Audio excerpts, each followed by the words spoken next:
Hi everyone, ये हमारा class 12 का पॉलिटिकल साइंस का वीडियो जिसमें कि महत्वपूर्ण ऑब्जेक्टिव टाइप्स प्रश्न हैं और जो संभावित प्रश्नों में से आप मान के चल सकते हैं जो परीक्षा में काफ़ी महत्वपूर्ण भूमिका निभाएगी। और हम इसमें थोड़ा एक्सप्लेन करेंगे, इसलिए वीडियो थोड़ा लंबा हो जाएगा। थोड़ा धैर्य रखेंगे और मेरा प्रयास ये रहेगा कि सभी प्रश्नों के उत्तर के साथ साथ इसके सभी ऑप्शंस को भी डिफ़ाइन करो ताकि क्वेश्चंस जो है वो आपका सभी डायमेंशन में आप सॉल्व कर सकते हैं। ठीक है, चलिए देखते हैं। पहला प्रश्न है कि राष्ट्रपति के निर्वाचन की प्रक्रिया, ठीक है, भारतीय संविधान के किस अनुच्छेद में वर्णित है। तो अगर हम इसके उत्तर की बात करें तो अनुच्छेद 54 और 55, ठीक है, तो अनुच्छेद 54 और 55 में ये वर्णित है। तो इस प्रकार से इसका जो उत्तर है ऑप्शन सी है। ठीक है, तो हम पहले इसके उत्तर की बात कर लेते हैं। तो अनुच्छेद 54 में कहा जा रहा है कि राष्ट्रपति के निर्वाचन का उल्लेख है ना, तो उल्लेख करता है। और वहीं अनुच्छेद 55 की बात करते हैं तो निर्वाचन की जो रीति है, यानी किस प्रक्रिया से निर्वाचन की जाती है, उसका विस्तृत वर्णन आपका अनुच्छेद 55 में है। ठीक है, अब इसके हम अदर ऑप्शन की बात करते हैं। तो यदि हम ऑप्शन नंबर ए देखते हैं तो इसमें अनुच्छेद 52 से 53 की बात की जा रही है। तो अनुच्छेद 52 में क्या है कि अनुच्छेद 52 में बताया जा रहा है भारत के राष्ट्रपति का उल्लेख करता है, यानी भारत में एक राष्ट्रपति होगा संविधान के आधार पर बताया जा रहा है। वहीं अगर हम बात करते हैं कि अनुच्छेद 53 में क्या कहा जा रहा है, तो अनुच्छेद 53 में कहा जा रहा है कि संघ की कार्यपालिका की शक्ति से संबंधित बात की गई है। तो इस तरह से आपका 52 और 53 तो जो सवाल है उसके अकॉर्डिंग नहीं है। वहीं अगर हम बात करते हैं ऑप्शन बी, तो ऑप्शन बी में कहा जा रहा है अनुच्छेद 53 और 54 में, ऑप्शन बी में दिया गया है अनुच्छेद 53 और 54। तो हम देखते हैं इसके परिभाषा को। तो अनुच्छेद 53 में कहा जा रहा है कि कार्यपालिका की शक्ति, इसमें शक्ति की बात की जा रही है, कार्यपालिका की शक्ति। तो यहाँ तो राष्ट्रपति के निर्वाचन से संबंधित प्रश्न है। और अनुच्छेद 54 में बात की जा रही है निर्वाचन से संबंधित, तो ये तो ठीक है कि निर्वाचन से संबंधित, किंतु यहाँ पे 53 शामिल कर दिया गया, इसलिए ऑप्शन बी जो है उत्तर नहीं होगा। ठीक है, अब हम ऑप्शन नंबर डी देखते हैं। ऑप्शन नंबर डी में कहा जा रहा है कि अनुच्छेद 55 और 56, ठीक है। तो अनुच्छेद 55 यहाँ पर, तो इसके बारे में हमने पीछे देखा है कि 55 में क्या कहा गया, तो निर्वाचन से संबंधित रीति बताई गई है, किंतु निर्वाचन से संबंधित जो रीति बताई गई है उसमें आपका यहाँ पर 55 तो है, किंतु यहाँ पर आपका 54 नहीं है। ठीक है, यदि 54 होने से, यानी 54-55 होने से आंसर हो जाता। ठीक है, तो हम देखते हैं यहाँ, क्योंकि 55 के डिफाइन तो ऊपर दिए गए कि निर्वाचन की रीति, तो यहाँ सीधे हम 56 की बात करते हैं। तो अनुच्छेद 56 में राष्ट्रपति के पद की अवधि से संबंधित बातें की गई है। ठीक है, तो चलिए अगला प्रश्न देखते हैं हम अगला प्रश्न है कि भारत के राष्ट्रपति की संवैधानिक स्थिति क्या है। तो भारत के जो राष्ट्रपति हैं उसके संवैधानिक स्थिति क्या है, तो इसमें देखते हैं। पहला उत्तर की बात करते हैं हम, तो राज्य का वो अध्यक्ष होता है, यानी पूरे देश का अध्यक्ष है। ठीक है, तो ऑप्शन नंबर ए में ही आपका ये है कि राज्य का अध्यक्ष है, तो इसका उत्तर सही है ए में। ठीक है, अब हम इसके डिफाइन को देखते हैं। तो भारत में संसदीय प्रणाली ही है, भारत की जो शासन का जो सिस्टम है वो संसदीय प्रणाली शासन का सिस्टम है। अब हम देखते हैं कि जहाँ राष्ट्रपति क्या होता है, नाम मात्र कार्यपालक होता है। राष्ट्रपति एक तरह से नाम मात्र कार्यपालक के रूप में, यानी राज्य का अध्यक्ष होता है। ठीक है, और इनके जो शासन शक्ति अधिकार हैं उसका प्रयोग करते हैं कौन, तो प्रधानमंत्री करते हैं। तो इसका उत्तर यही हो गया। अब हम इसके जो अदर ऑप्शंस हैं उस पर ध्यान देते हैं। तो पहला, यानी कि दूसरा ऑप्शन जो है वह है शासन का अध्यक्ष। ठीक है, कि राष्ट्रपति शासन का अध्यक्ष है, तो नहीं, वही शासन का अध्यक्ष नहीं है, क्योंकि वह नाममात्र अध्यक्ष है। और शासन के अध्यक्ष के बारे में यदि बात करें तो प्रधानमंत्री भारत का शासन का वास्तविक अध्यक्ष होता है। ठीक है, इसके बाद हम तीसरे ऑप्शन पर बात करते हैं। ऑप्शन नंबर सी क्या है, तो राज्य और सरकार का अध्यक्ष है। तो राष्ट्रपति राज्य और सरकार का भी अध्यक्ष नहीं होता है। तो ये राज्य और सरकार के अध्यक्ष के बारे में बात करें अगर, कि ये प्रणाली कहाँ चलती है, तो बताया जा रहा है कि यह अमेरिका के राष्ट्रपति की स्थिति है, कि अमेरिका के राष्ट्रपति जो होते हैं वह राज्य और सरकार दोनों के अध्यक्ष होते हैं, किंतु भारत के नहीं। ठीक है, तो भारत के नहीं। अब हम ऑप्शन नंबर डी की बात करते हैं, तो इसमें तो कुछ है ही नहीं, ये तो गलत है। ठीक है, अगला प्रश्न नंबर 3 जो है वो कहा जा रहा है कि कैबिनेट के मेहराब की आधारशिला किसे कहा जाता है। तो कैबिनेट के मेहराब की आधारशिला के बारे में बात की जा रही है। यहाँ ध्यान देंगे, छोटा सा वर्ड है मेहराब। तो यहाँ पे जो सही उत्तर है वह आपका प्रधानमंत्री है। ठीक है, तो हम देखते हैं इसके जो सही उत्तर है ऑप्शन नंबर बी में है। तो बी में ऑप्शन में है, ये किसने कहा था इसके बारे में बात की जा रही है। तो लॉर्ड मार्ले। ठीक है, लॉर्ड मार्ले ने प्रधानमंत्री को क्या कहा था, कैबिनेट रूपी मेहराब की आधारशिला है। और वह मंत्रिपरिषद जो है, मंत्रिपरिषद के क्या होते हैं, प्रधानमंत्री तो नेता होते हैं, तो मंत्रिपरिषद के मुख्य नेता होते हैं और वास्तविक कार्यपालक भी होते हैं ये। ठीक है, अब हम ऑप्शन की बात करते हैं। तो पहला ऑप्शन जो राष्ट्रपति था, तो ये राष्ट्रपति के बारे में बात की जा रही थी, तो नाम मात्र कार्यपालिका यानी कार्यपालक होते हैं। तो इस प्रकार से ये तो उत्तर नहीं हुआ। आपका मेहराब की बात की जा रही है, तो प्रधानमंत्री के बारे में बात की जा रही है।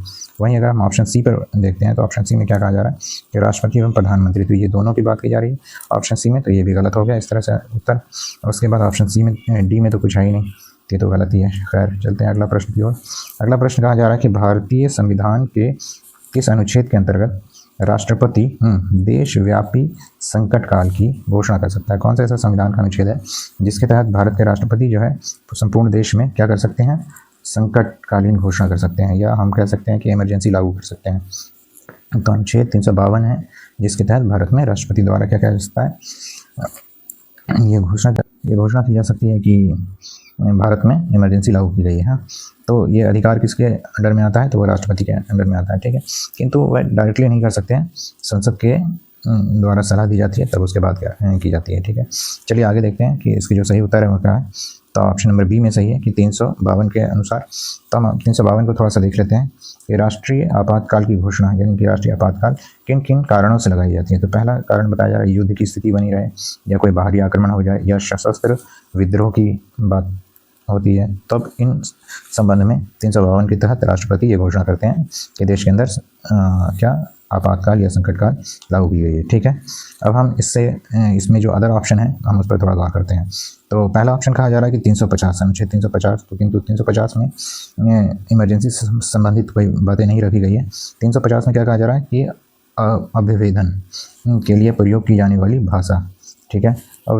तो यहाँ पे भाषा से संबंधित बात की गई, और ये अभिवेदन यानी कि एक तरह से एप्लीकेशन की बात करी जा रही है कि क्या संसद में यानी कि अभिवेदन करना, एक तरह से हम कह सकते हैं कि संसदीय भाषा की बात की जा रही है, ठीक है।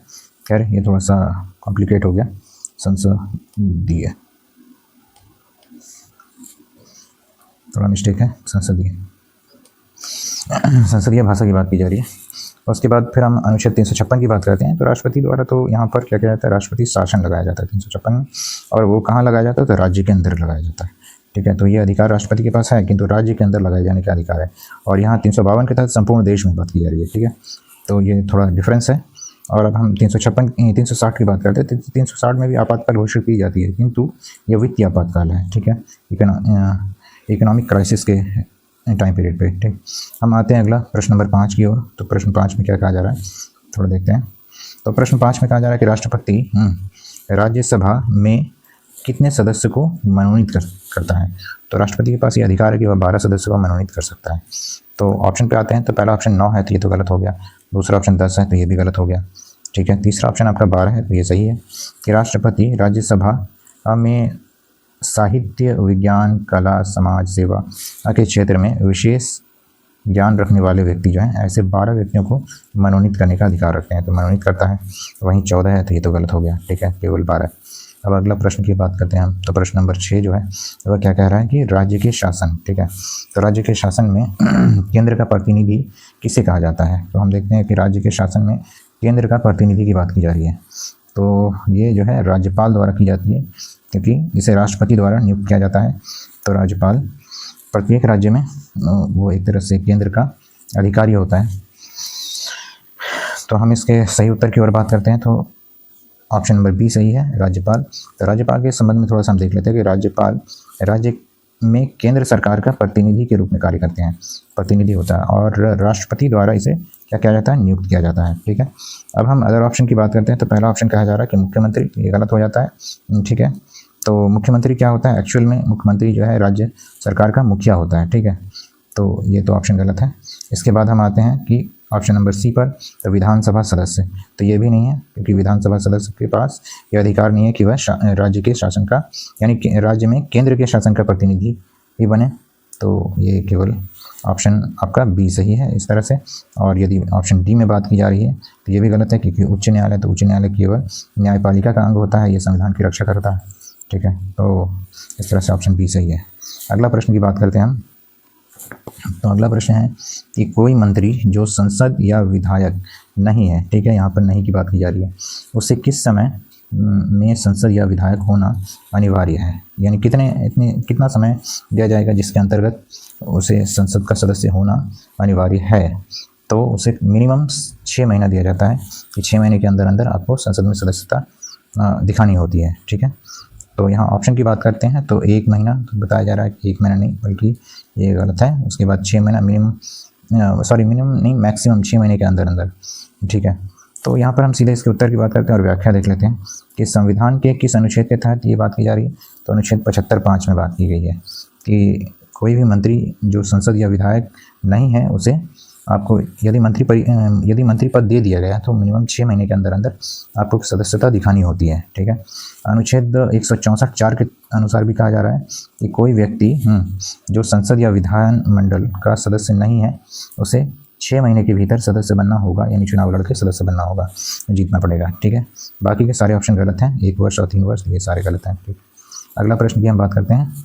तो प्रश्न नंबर 8 में कहा जा रहा है कि किस अनुच्छेद के अंतर्गत राज्य में राष्ट्रपति शासन लागू की जाती है। तो हमने पीछे भी देखा था, अनुच्छेद 356 के तहत राज्य में राष्ट्रपति शासन लागू की जाती है। खैर, अब हम इसके सही उत्तर की ओर बात करते हैं। तो अनुच्छेद 356 जो है वह क्या है, राज्य में संवैधानिक तंत्र जब विफल हो जाती है तब क्या होता है, राष्ट्रपति द्वारा शासन लागू कर दी जाती है, यानी उस राज्य का जो शासन प्रक्रिया है वो राष्ट्रपति के हैंड ओवर हो जाता है, ठीक है। अब हम आते हैं अदर ऑप्शंस की बात करते हैं। तो ऑप्शन में कहा जा रहा है 350। तो 350 जो है भाषा से संबंधित बातें की गई है इसमें, यानी भारत में राज्य भाषा, तो राज्य भाषा आपका 22 है, ठीक है।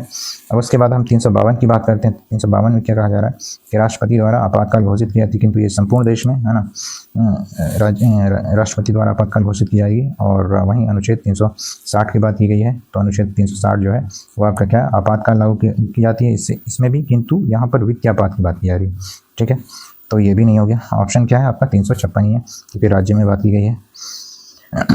अगला प्रश्न है प्रश्न नंबर 9 कि कौन राज्य के मंत्री परिषद का अध्यक्ष होता है। तो राज्य में जो मंत्री परिषद है उसका अध्यक्ष कौन होता है। तो राज्य में मंत्री परिषद का अध्यक्ष जो है वह आपका मुख्यमंत्री होता है, ठीक है। वहीं अगर ऑप्शन में देखें तो पहला ऑप्शन कहा जा रहा है कि राज्यपाल, तो नहीं भाई, राज्यपाल तो नहीं होता है, क्योंकि राज्यपाल नाम मात्र का कार्यपालक होता है और ये राष्ट्रपति द्वारा निर्वाचित की जाती है, केंद्र के द्वारा ही नियुक्ति रहती है इनकी, ठीक है। और इनका रिस्पॉन्सिबिलिटी जो राज्य के प्रति होता है वो केंद्र को रहता है। आगे आते हैं कि मुख्यमंत्री। अगला जो इसका उत्तर भी यही सही है कि मुख्यमंत्री हैं, ठीक है। तो मुख्यमंत्री राज्य की मंत्री परिषद का अध्यक्ष और वास्तविक कार्यपालक के रूप में भी होता है। जैसे अगर हम देखें कि केंद्र में आपका जो वास्तविक कार्यपालक की भूमिका निभाने की बात करते हैं तो आपका प्रधानमंत्री है, तो ठीक उसी तरह से राज्य में आपका कौन होते हैं, तो राज्य में आपका मुख्यमंत्री होते हैं, यानी चीफ मिनिस्टर, ठीक है। अगला हम इसके ऑप्शंस को देखते हैं। तो वित्त मंत्री की बात की जा रही है, तो वित्त मंत्री नहीं भाई, मंत्री परिषद का यह सदस्य है वित्त मंत्री। और इसके बाद ऑप्शन नंबर डी में तो बता रहा है कि इनमें से कोई नहीं, तो ये तो गलती हो गया।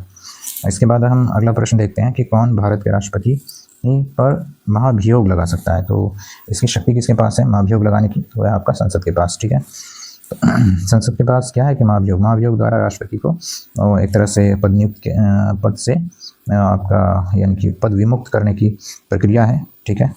तो हम आते हैं इसके सही उत्तर की ओर। तो देखते हैं कि अनुच्छेद 61 में बात की गई राष्ट्रपति पर महाभियोग लगाने की प्रक्रिया के बारे में, ठीक है। तो इसमें कैसे और किनके द्वारा यह प्रक्रिया अपनाई जा सकती है, तो वह लोकसभा और राज्यसभा जिनके माध्यम से इनका चुनाव हुआ था, और राष्ट्रपति पर संविधान के उल्लंघन के लिए महाभियोग लगाया जा सकता है, अन्यथा नहीं लगाया जा सकता है, ठीक है। और अदर ऑप्शन की बात करते हैं हम।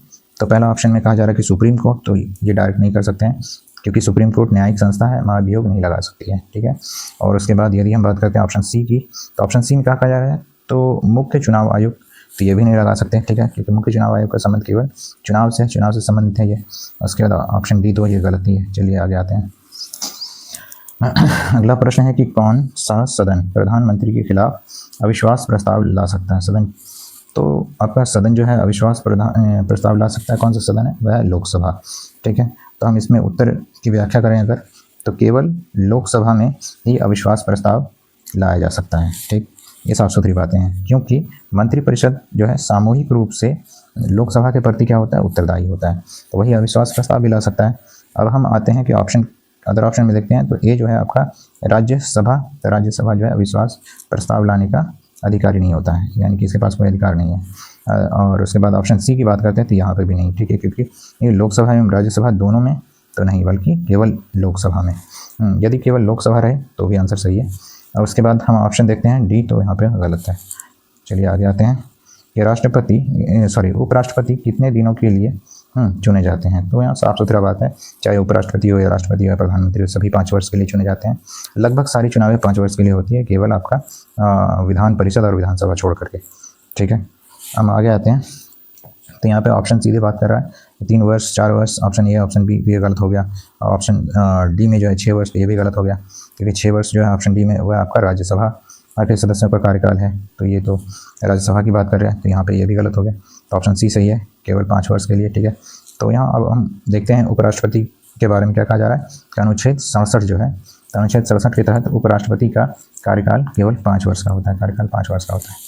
चलिए आगे देखते हैं कि प्रधानमंत्री की नियुक्ति है ना संविधान के अनुसार कौन करता है। तो प्रधानमंत्री की नियुक्ति कौन करता है भाई? राष्ट्रपति करता है। चलिए अब हम देखते हैं राष्ट्रपति जो है अनुच्छेद 75 के अनुसार राष्ट्रपति प्रधानमंत्री की क्या करता है? नियुक्ति करता है। आमतौर पर लोकसभा में बहुमत दल का जो नेता होता है वही प्रधानमंत्री चुना जाता है। तो साफ सुथरा बात है यहाँ पे। इसके बाद अगर हम देखते हैं ऑप्शन पे, तो उपराष्ट्रपति की बात कर रहा है, तो उपराष्ट्रपति जो है राज्यसभा का पदेन सभापति होता है, तो ये ऑप्शन गलत हो गया इसके प्रश्न के अनुसार। उसके बाद तीसरा जो ऑप्शन है वो आपका भारतीय मुख्य न्यायाधीश की बात की जा रही है। तो मुख्य न्यायाधीश का न्यायपालिका का मुखिया होता है। तो यहाँ तो नियुक्त नहीं करता है राष्ट्रपति इसको, प्रधानमंत्री को। ऑप्शन डी में यदि बात करते हैं तो मुख्य चुनाव आयोग, तो मुख्य चुनाव आयोग का काम ही क्या है? मुख्य चुनाव आयोग केवल चुनाव से संबंधित काम करते हैं। अगला प्रश्न की बात करते हैं हम, तो प्रश्न नंबर 14 में कहा जा रहा है कि राज्य में मंत्रिपरिषद सामूहिक रूप से किसके प्रति उत्तरदायी है। तो राज्य में जो मंत्रिपरिषद होते हैं वो सामूहिक रूप से विधानसभा के प्रति उत्तरदायी होते हैं, क्योंकि विधानसभा में जो मंत्रिपरिषद होते हैं वही मंत्रिपरिषद के जो अध्यक्ष होते हैं आपका वह कौन बनाए जाते हैं? Chief minister. ठीक है, तो चीफ मिनिस्टर जो होते हैं, ये चीफ मिनिस्टर के अंडर में ये सारे मंत्रिपरिषद होते हैं। तो इसलिए एक तरह से सारी जिम्मेदारी या उत्तरदायी आपका मंत्रिपरिषद के प्रति किसका होता है? तो चीफ मिनिस्टर का होता है। अब हम इसके ऑप्शन पे बात करते हैं अगर, तो विधानसभा जो है तो इसमें बात की गई है कि अनुच्छेद 164 के अनुसार राज्य की मंत्रिपरिषद सामूहिक रूप से विधानसभा के प्रति क्या है? उत्तरदायी है। अदर ऑप्शन की हम बात करते हैं तो विधान परिषद जो है, तो विधान परिषद क्या है? ये उच्च सदन है किसी भी राज्य का, उत्तरदायी नहीं होता है। ठीक है, और उसके बाद मुख्यमंत्री की बात करें अगर हम, तो मुख्यमंत्री क्या है? मंत्रिपरिषद का नेता होता है। और राज्यपाल की बात करते हैं तो राज्यपाल केवल नाम मात्र का कार्यपालक होता है, तो ये तो जिम्मेदार नहीं है। ठीक है, इसके बाद आगे आते हैं। अगला प्रश्न है कि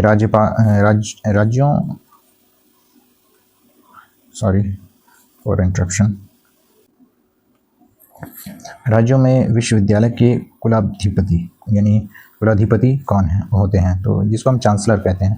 तो किसी भी राज्य में जो चांसलर के रूप में होते हैं वह आपका राज्यपाल होते हैं। ठीक है, तो इसका सही उत्तर क्या है? Option B.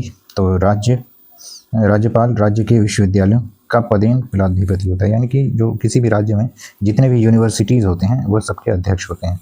कौन? राज्यपाल होते हैं। ठीक, अब हम इसके अलावा जो अदर ऑप्शन है मुख्यमंत्री, तो राज्य का सरकार का मुखिया होता है मुख्यमंत्री। उसके बाद अगला ऑप्शन जो है आपका ऑप्शन नंबर सी है, वो क्या है कि शिक्षा मंत्री। तो शिक्षा मंत्री केवल शिक्षा विभाग का प्रमुख होता है, ना कि राज्य के विश्वविद्यालय जिसको हम कह रहे हैं वो विश्वविद्यालय का अध्यक्ष होता है। तो नहीं, विश्वविद्यालय का अध्यक्ष केवल राज्यपाल ही होगा। ठीक है, ये राज्यपाल आपका केवल विश्वविद्यालय का अध्यक्ष होगा। और ऑप्शन डी, तो इसमें कोई ऑप्शन डी में तो गलती है। तो खैर आगे आते हैं। किस अनुच्छेद के अंतर्गत राज्यपाल अध्यादेश जारी कर सकता है? तो हम देखते हैं कि अनुच्छेद 213 के अंतर्गत अध्यादेश किसके हैंड ओवर है? तो आपका राज्यपाल के पास है। वहीं अनुच्छेद अगर हम 123 की बात करते हैं तो राष्ट्रपति के पास भी यही अधिकार है। ठीक है, अध्यादेश जारी करने की। आप थोड़ा सा देखें, याद करना इजी होगा। जैसे 1, 2, 3 ये राष्ट्रपति के हैंड ओवर में, तो ये 1 को आपको सिर्फ बीच में डाल देना है, यानी 2, 1, 3। ठीक है, उसके बाद हम आते हैं कि इसमें और क्या क्या ऑप्शन है। तो एक ऑप्शन है, पहला ऑप्शन है 212। तो 212 में क्या है कि विधानमंडल की कार्यवाही से संबंधित बातें हैं, जो राज्य के विधानमंडल होते हैं। उसके बाद अनुच्छेद 213, तो यहाँ पर ही है कि राज्यपाल अध्यादेश जारी करने की शक्ति से संबंधित है। और इसमें क्या है कि जब विधानमंडल का सत्र ना चल रहा होता है तभी राज्यपाल क्या करते हैं? अध्यादेश जारी कर सकते हैं। ठीक है, अध्यादेश तत्कालीन एक तरह से तत्काल कानून पास करना। ठीक है, उसके बाद राष्ट्रपति के पास सेम वही अधिकार है अनुच्छेद 123 के तहत। उसके बाद 215 में, अनुच्छेद 215 में क्या कहा जा रहा है कि उच्च न्यायालय से संबंधित बातें हैं। अगला हम प्रश्न देखते हैं कि संविधान सभा के अध्यक्ष कौन होते हैं। तो संविधान सभा के अध्यक्ष कौन थे? प्रारंभिक टाइम पे बात करते हैं तो ये आपका वैसे परमानेंट अध्यक्ष बनाए गए लेकिन टेम्पररी अध्यक्ष की बात करते हैं अगर हम, तो टेम्पररी अध्यक्ष डॉक्टर सच्चिदानंद सिन्हा को बनाया गया था। ठीक है, उसके बाद हम देखते हैं ऑप्शन की बात करते हैं। तो यहाँ ऑप्शन में सीधे सीधी बात की जा रही है संविधान सभा के अस्थायी अध्यक्ष। ठीक है, और यहाँ पर हम अदर ऑप्शन में देखते हैं तो ऑप्शन नंबर ए में कहा जा रहा है के एम मुंशी। तो नहीं भाई, ये संविधान सभा जब बनाई गई थी तब उस टाइम पीरियड पे ये भी एक सदस्य थे, यानी संविधान सभा के सदस्य थे। वहीं बी आर अम्बेडकर तो प्रारूप समिति के अध्यक्ष बनाए गए थे। और जवाहरलाल नेहरू की बात करते हैं तो ये आपका उस समय प्रधानमंत्री थे। ठीक है, अगला प्रश्न है कि संविधान सभा की पहली बैठक कब हुई थी। ठीक है, तो पहली बैठक की बात की जा रही है तो ये आपका 9 दिसंबर 1946 को हुई थी। तभी इसी टाइम पीरियड पे 9 दिसंबर 1940 को ही तत्कालीन अध्यक्ष के रूप में संविधान सभा के बनाए गए थे डॉक्टर सच्चिदानंद सिन्हा को। ठीक है, उनका संबंध बिहार से है। अब हम आते हैं कि इसके दूसरे ऑप्शन पे बात करते हैं कि 8 दिसंबर 1940, तो एक दिन पहले की बात की जा रही थी, तो इस दिन तो था ही नहीं, संविधान सभा की गठन नहीं की गई थी, तो ये तो ऑप्शन गलत हो गया। उसके बाद 9 दिसंबर 1946, तो संविधान सभा की पहली बैठक 9 दिसंबर 1940 को ही हुई थी। ऑप्शन नंबर सी पे बात करते हैं तो ये एक दिन के बाद का बात है, तो ये भी ऑप्शन गलत है। 11 जनवरी 1947, तो ये भी तिथि गलत है। ठीक है, हम आगे आते हैं।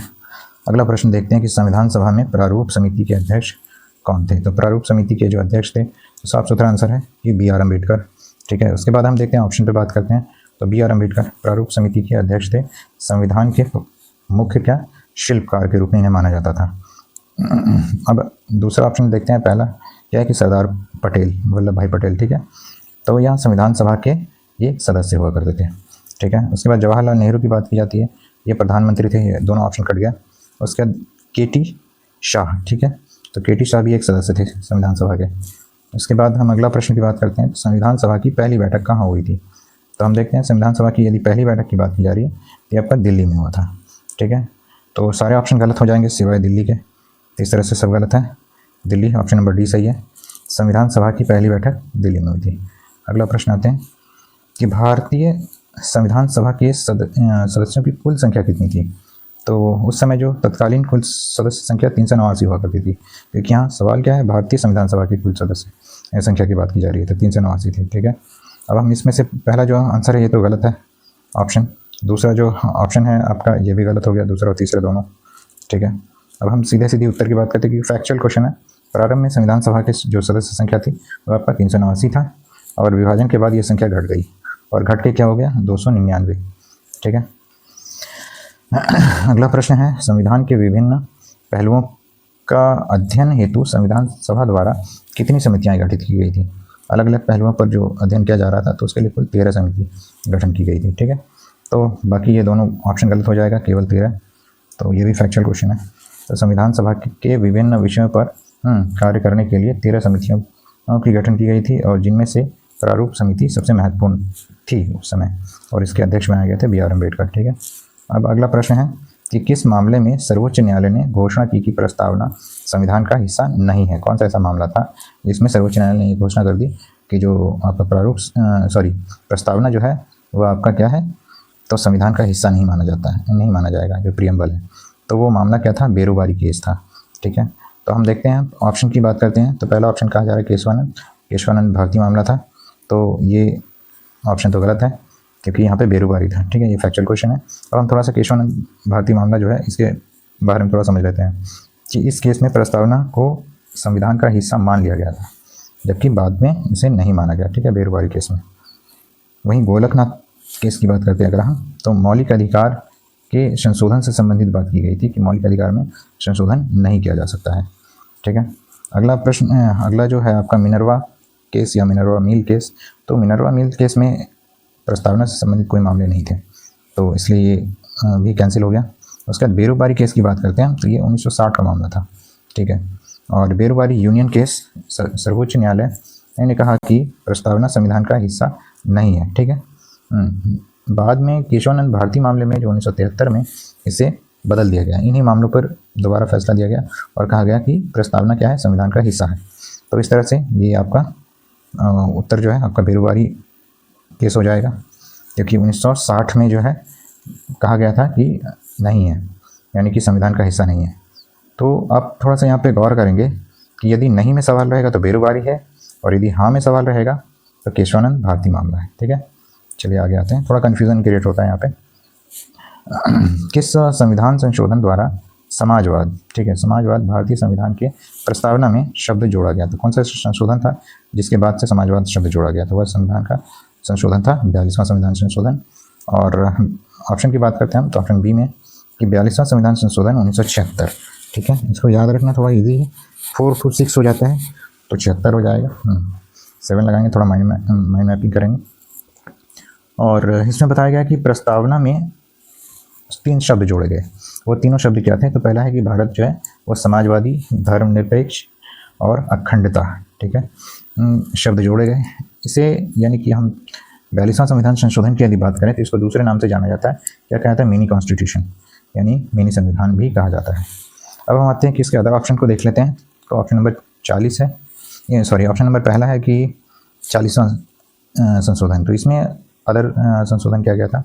और यहाँ पर यदि हम ऑप्शन सी की बात करें तो 43वां, ये भी कोई इससे संबंधित नहीं है। और आपका डी जो है 44वां, ये 44वां जो संबंध रखता है वो आपका आपातकाल से संबंधित है। ठीक है, मामले जो बनाए गए थे, नए नियम बनाए गए थे तो आपातकाल से संबंधित है। ठीक है, हम अगला प्रश्न की बात करते हैं। तो अगला प्रश्न है कि किस देश के संविधान से भारत ने नीति निदेशक तत्वों का सिद्धांत लिया? तो ये कौन सा ऐसा कंट्री था? तो हम देखते हैं कि आयरलैंड। ठीक है, आयरलैंड से नीति निदेशक सिद्धांत को लिया गया, इसे DPSP यानी कि राज्य का नीति निदेशक तत्व भी कहते हैं। तो हम यहाँ पर ऑप्शन की बात करते हैं, तो ऑप्शन नंबर डी जो है ये आपका आयरलैंड है, और राज्य के नीति निदेशक तत्वों की अवधारणा जो है आयरलैंड के संविधान से ली गई थी। अब अदर ऑप्शन की बात करते हैं, कहाँ से क्या क्या लिया गया। तो ऑप्शन नंबर ए में कहा जा रहा है कि ब्रिटेन, तो ब्रिटेन से केवल संसदीय प्रणाली ली गई। उसके बाद कनाडा से संघीय व्यवस्था ली गई। फ्रांस से गणतंत्र व्यवस्था ली गई। ठीक है, अगला प्रश्न है कि संविधान के किस अनुच्छेद में संविधान संशोधन की प्रक्रिया वर्णित की गई है? तो संविधान संशोधन यानी बदलाव करने की जो प्रक्रिया है वो अनुच्छेद 368 के तहत ली गई है। अब हम ऑप्शन की बात करते हैं कि 356, तो 356 तो राष्ट्रपति शासन है। वहीं दूसरा ऑप्शन जो है वह आपका 360 है, अनुच्छेद 360 तो वित्तीय आपातकाल से संबंधित है। और 368 जो है यही है, इसमें क्या कहा जा रहा है कि संविधान संशोधन की प्रक्रिया का वर्णन करता है। तो यहाँ पर ये उत्तर आपका 368 हो जाएगा। वहीं 370 की बात करते हैं तो ये जम्मू कश्मीर से संबंधित था, जिससे 2019 में क्या कर दिया गया? निरस्त कर दिया गया। 2019 में निरस्त कर दिया गया। अगला प्रश्न की बात करते हैं हम, तो न्यायिक समीक्षा। तो न्यायिक समीक्षा सिद्धांत भारतीय संविधान ने किस देश के संविधान से लिया है? तो न्यायिक समीक्षा की जो प्रक्रिया है वह आपका संयुक्त राज्य अमेरिका से लिया गया है। ठीक है, अब हम ऑप्शन पे बात करते हैं, तो पहला ऑप्शन सही है कि संयुक्त राज्य अमेरिका। तो न्यायिक समीक्षा यानी जुडिशियल रिव्यू की अवधारणा जो है वह अमेरिका से ली गई है। वहीं अदर दूसरा ऑप्शन की बात करते हैं कि ब्रिटेन से क्या लिया गया? तो संसदीय सर्वोच्चता ली गई है। भारत में संसदीय सर्वोच्च है और इसकी सर्वोच्चता है। ठीक है, बाकी यदि कानून के मामले में हम सर्वोच्चता की बात करें तो न्यायालय होता है। ठीक है, उसके बाद दूसरा ऑप्शन जो फ्रांस है, तो फ्रांस से स्वतंत्रता, समानता और बंधुत्व, ये 3 चीज़ें ली गई हैं। उसके बाद अगला हम ऑप्शन देखते हैं, तो ऑप्शन में है स्विट्ज़रलैंड से क्या लिया गया? तो भारत ने स्विट्ज़रलैंड से जनमत संग्रह की प्रक्रिया ली है कि सभी लोगों को वोट देने का जो अधिकार है वो यहीं से है। ठीक है, अगला प्रश्न है कि सर्वप्रथम किस देश में संघात्मक शासन स्थापित की गई या स्थापना हुई? तो संघात्मक शासन की जो स्थापना है वह आपका संयुक्त राष्ट्र अमेरिका, यहाँ में हुई सबसे पहले। उसके बाद हम देखते हैं कि ऑप्शन में, तो संयुक्त राष्ट्र अमेरिका में सबसे पहले 1787 में विश्व का पहला संघीय संविधान अमेरिका द्वारा बनाया गया। ठीक, अब हम अदर ऑप्शन की बात करते हैं अगर, तो भारत में 1950 में संघीय व्यवस्था अपनाई गई, और वहीं सोवियत संघ में बात करते हैं तो 1922 में, और कनाडा में आपका 1867 में। ठीक है, तो सबसे पुराना यदि बात की जाए कि कौन सा ऐसा कंट्री है जहाँ पे सबसे पहले संघात्मक शासन की स्थापना हुई, वो अमेरिका है। और कब हुई? तो 1787 में हुई। ठीक है, अगला प्रश्न है कि राष्ट्रपति संकटकालीन शक्तियाँ किस देश के संविधान से ली गई है? यानी राष्ट्रपति की जो संकटकालीन शक्तियाँ हैं, संकट के समय वो क्या क्या प्रक्रिया अपना सकते हैं। ठीक है, तो हम देखते हैं यहाँ वीमर लिखा हुआ, मिस्टेक है थोड़ा, वाइमर जर्मन संविधान से ली गई है राष्ट्रपति की संकटकालीन शक्तियाँ। अब यहाँ देखते हैं ऑप्शन की बात करते हैं ब्रिटेन, तो ब्रिटेन से संसदीय प्रणाली ली गई है। वहीं आपका कनाडा से संघीय व्यवस्था ली गई है। अमेरिका से न्यायिक समीक्षा ली गई है, तो ये तीनों नहीं है। ठीक है, केवल वाइमर जर्मन संविधान, ठीक है, वाइमर होगा यहाँ पे, वाइमर जर्मन संविधान द्वारा क्या आपातकालीन प्रावधान जर्मनी के वाइमर संविधान से ली गई है, क्योंकि वहाँ पे संविधान जो बनाई गई थी वो वाइमर गणराज्य के रूप में बनाई गई थी और ये राष्ट्रपति की शक्ति के रूप में स्थापित की गई भारत में, ठीक है। अगला प्रश्न की बात करते हैं हम, तो मूल संविधान में कितने अनुच्छेद हैं, तो यानी कि अनुच्छेद थे पहले, तो मूल संविधान की बात की जा रही तो यही स्थिति बनी रहेगी। जब भी पूछा जाएगा तो बेसिकली मूल संविधान से ही पूछा जाता है, 395, क्योंकि संविधान का जो अनुच्छेद है वो तो बढ़ता जा रहा है। तो खैर, तो 395 और मूल संविधान 395 अनुच्छेद, भाग जो है वो 22 है, अनुसूचियाँ मूल रूप से 8 ही थी जो बढ़ करके अब 12 हो गई। अगला प्रश्न है कि विदेश संबंध के विषय में, है ना, किस सूची, यानी विदेश संबंध को किस विषय सूची में रखा गया है, या विषय सूची में रखा गया है, कौन सा ऐसा विषय सूची है, तो यहाँ संघ सूची में रखा गया है। आपको पता होना चाहिए कि 3 प्रकार की सूचियाँ बनाई गई है संवैधानिक रूप से, तो एक है आपका संघ सूची, दूसरा राज्य सूची और तीसरा केंद्र सूची, ठीक है। तो हम देखते हैं यहाँ पे पहले ही उत्तर सही है कि संघ सूची, ठीक। तो विदेश से संबंधित कोई भी मामले होंगे तो वह आपका संघ सूची का मामला है, ठीक है। रक्षा से संबंधित, मुद्रा से संबंधित और केंद्र सरकार के, ये सारे विषय केंद्र सरकार के अंतर्गत हैं। वहीं राज्य सूची में क्या क्या डाली गई है, तो पुलिसिंग व्यवस्था, स्वास्थ्य, कृषि आदि कई सारे ऐसे मामले हैं।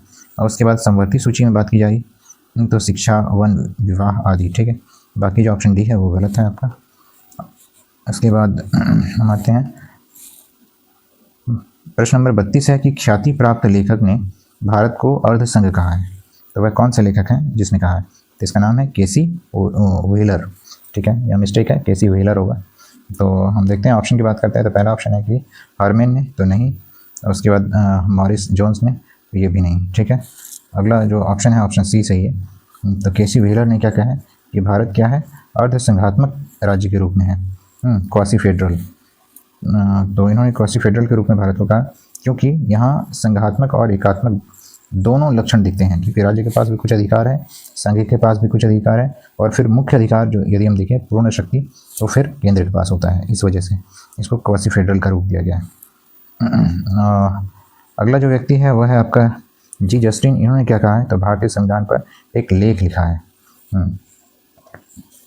प्रश्न नंबर 33 में क्या कहा जा रहा है, गोस्वामी समिति का गठन कब हुआ था, तो गोस्वामी समिति का गठन 2001 में हुआ था। बाकी 1975 और 1990 दोनों गलत है। गोस्वामी समिति का गठन 2001 में हुआ था, और क्यों हुआ था, तो ये केंद्र राज्य से यानी इन दोनों के बीच जो संबंध है उसकी समीक्षा करने के लिए किया गया था, तो समीक्षा के लिए किया गया था। वहीं 2005 भी ऑप्शन गलत है, ठीक है। अगला प्रश्न है कि संविधान के किस भाग में केंद्र और राज्य के बीच वित्तीय संबंधों का वर्णन किया गया है, तो हम देखते हैं। तो पहला ऑप्शन तो ये इसका सही उत्तर है आपका 12वां, ठीक है। 12वें भाग में ये बात की गई है, बाकी के सारे ऑप्शन गलत हैं। और यहाँ हम सीधे उत्तर की बात करते हैं, तो भाग 12 अनुच्छेद 264 से अनुच्छेद 300 तक, ठीक, केंद्र राज्य के मध्य जो संबंध है इसका वर्णन किया गया है। अगला प्रश्न है प्रश्न नंबर 35 कि स्थानीय स्वशासन का विषय किस सूची में आता है, तो स्थानीय स्वशासन की जो व्यवस्था है वह राज्य सूची में आता है और राज्य सरकार के अंडर में होता है। और अब हम देखते हैं कि ऑप्शंस पे, तो पहला ऑप्शन कहा जा रहा है केंद्र संघ सूची, तो ये केंद्र का विषय है, तो इसके अंतर्गत नहीं आता है स्थानीय स्वशासन।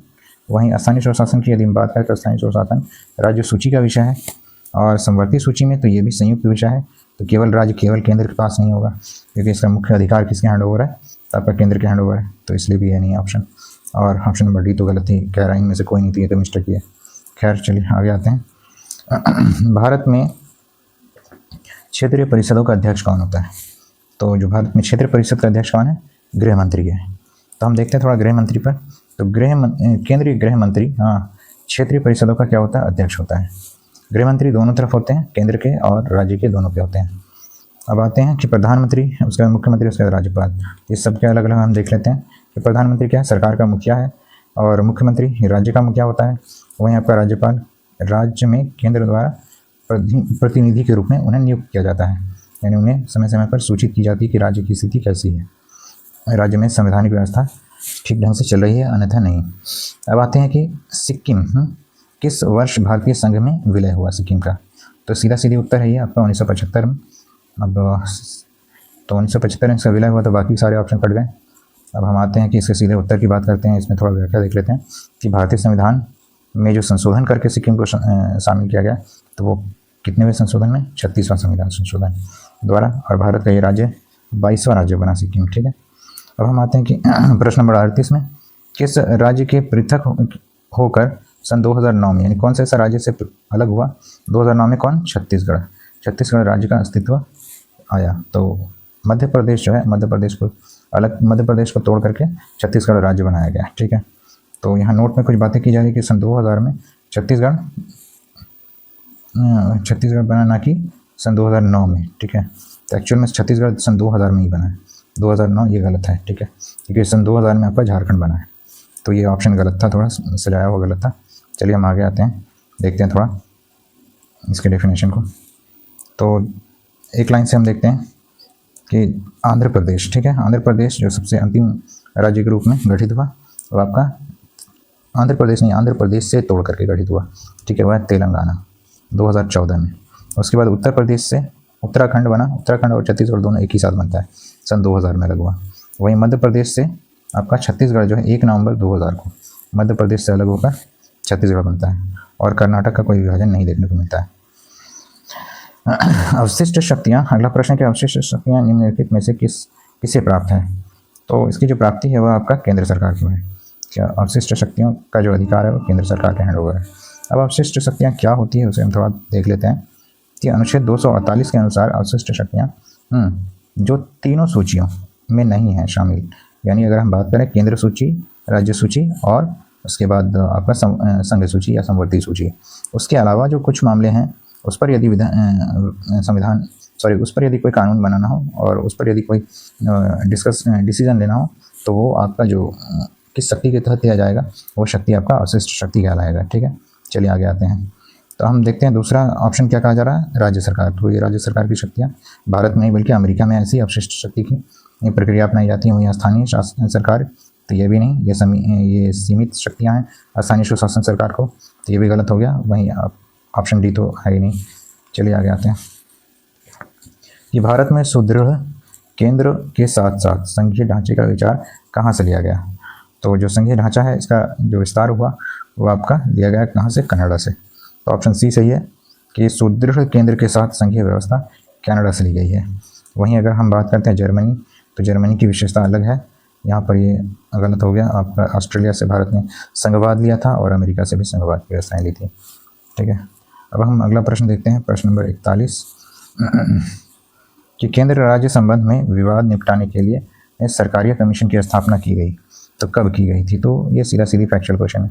1983 में की गई थी सरकारी आयोग की स्थापना। 1983 में केंद्र राज्य से संबंधित जो भी मामले हैं उसकी समीक्षा की जाए और उसके विवाद जो हैं आपस में उसका निपटान किया जाए। ठीक है, अगला प्रश्न है कि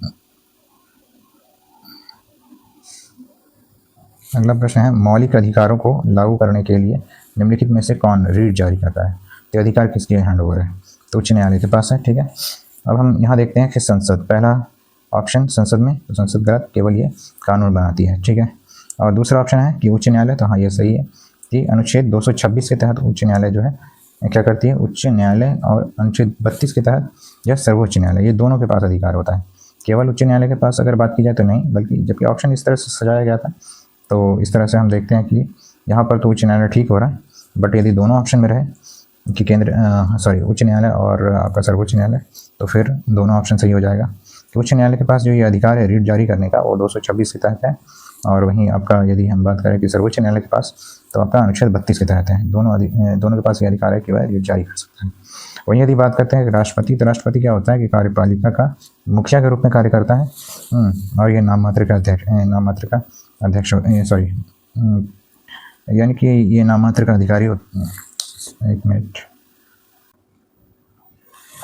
अगला ऑप्शन है चुनाव आयोग। तो चुनाव आयोग का कार्य क्या है? केवल चुनाव से संबंधित कार्य है। ठीक है, हम अगला प्रश्न की बात करते हैं। तो भारतीय संविधान का कौन सा अनुच्छेद सार्वजनिक रोजगार में अवसर देता है? तो अवसर में समानता प्रदान करता है। तो ये अनुच्छेद आपका 16 है। ठीक है, तो हम देखते हैं ऑप्शन एक लाइन से कि अनुच्छेद 14, 15, 16, 17। 14 में क्या है कि कानून के समक्ष सभी को समानता का अधिकार है। वहीं अनुच्छेद 15 में धर्म, जाति, भाषा आदि के आधार पर कोई भेदभाव नहीं किया जाएगा। और अनुच्छेद 16 में क्या है कि लोक नियोजन, यानी जॉब या कार्य कह सकते हैं हम, इसमें जो है अवसर समानता है। तो इसका सही उत्तर आपका ऑप्शन सी सही है। और अनुच्छेद 17 तो अस्पृश्यता का अंत के बारे में बात की जा रही है। अनुच्छेद 18 की बात करें तो उपाधियों का अंत। अब हम अगला प्रश्न की बात करते हैं। तो भारतीय संविधान में कितने मौलिक कर्तव्य हैं? तो भारतीय संविधान में कुल मिला के 11 मौलिक कर्तव्य हैं। पहले 10 हुआ करते थे, जो अभी नहीं है, ठीक है।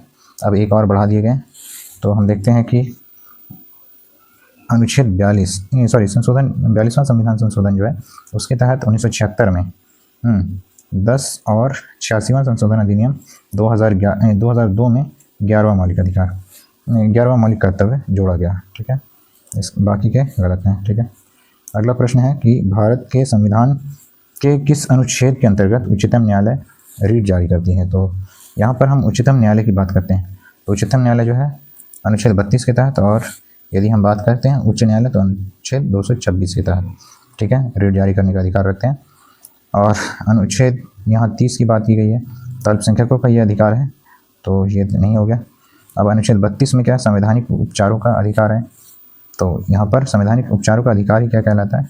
आपका रीट कहलाता है, ठीक है। तो सर्वोच्च न्यायालय रीट जारी करने का अधिकार रखते हैं। वहीं अनुच्छेद 34 जो है वह सेना से संबंधित बातें की गई है इसमें। अनुच्छेद 36 जो है राज्य की परिभाषा दी गई है इसमें। चलिए आगे आते हैं कि भारतीय संविधान के किस भाग का उद्देश्य लोक कल्याणकारी राज्य की स्थापना करना है? तो हम देखते हैं लोक कल्याणकारी राज्य की स्थापना करने के बारे में भारतीय संविधान का कौन सा ऐसा भाग कहता है। तो यहाँ पर राज्य के नीति निदेशक तत्व यानी कि DPSP, ठीक, जो वेलफेयर से संबंधित कार्य हैं यानी कल्याणकारी कार्य करते हैं। अब इसमें अदर ऑप्शंस की बात करते हैं कि मौलिक अधिकार। तो मौलिक अधिकार क्या है? व्यक्तिगत स्वतंत्रता से संबंधित है, इसलिए ऑप्शन गलत हो गया। मौलिक कर्तव्य की बात करते हैं तो नागरिकों का कर्तव्य है, तो ये भी ऑप्शन गलत हो जाता है। और प्रस्तावना तो संविधान का परिचय है, इसलिए ये सारे गलत हैं। और उसके बाद हम डी में देखते हैं कि राज्य के नीति निदेशक तत्व। तो भारत के संविधान के भाग 4 में इसे शामिल किया गया। लोक कल्याणकारी राज्य की जो स्थापना है उसके लिए दिशा निर्देश इसमें शामिल किए गए हैं, ठीक है। कि जैसे जैसे देश में आर्थिक स्थिति स्टेबल होगी वैसे वैसे देश के अंदर क्या करना है, तो यानी कि हम वेलफेयर के कार्य करेंगे, किंतु ये आपका संवैधानिक रूप से यानी सरकार को बाध्य नहीं किया जा सकता है किसी भी अधिकार को लेने के लिए। तो सरकार के ऊपर डिपेंड करेगा वो डेवलपमेंट पर किस प्रकार से काम करेगी। चलिए अगला प्रश्न देखते हैं। प्रश्न नंबर 47, 19वें अनुच्छेद में नागरिकों को कितनी ही स्वतंत्रताएं वर्णित की गई हैं? तो इसमें केवल 6 दी गई हैं स्वतंत्रताएं, यानी मौलिक अधिकार के तहत की बात। मौलिक अधिकार के तहत कितनी स्वतंत्रताएं दी गई है, इसे ही बात की जा रही है। पहले 7 हुआ करती थी।